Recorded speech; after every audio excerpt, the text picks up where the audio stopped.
اچھے لوگوں کی سنگت میں رہا کرو، بیمار کا کچرا بھی بادام سے مہنگا ہوتا ہے۔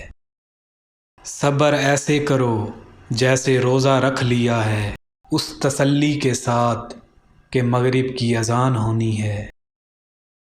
حضرت علی رضی اللہ تعالی عنہ نے فرمایا، انسان کی فطرت ہے کہ وہ لا حاصل کے لیے روتا ہے اور حاصل کو رلاتا ہے۔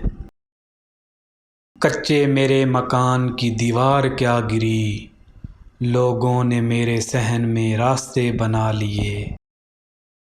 زندگی تھوڑی لمبی ہو جائے تو اپنی اولاد بھی اچھا خاصا سبق سکھا دیتی ہے۔ یقیناً یہ دیوار ہمارے دل سے کئی زیادہ نرم ہے، جس نے ایک غم زدہ کو گلے لگا رکھا ہے۔ تم صبر کی انتہا کر دو، اللہ معجزوں کی انتہا کر دے گا۔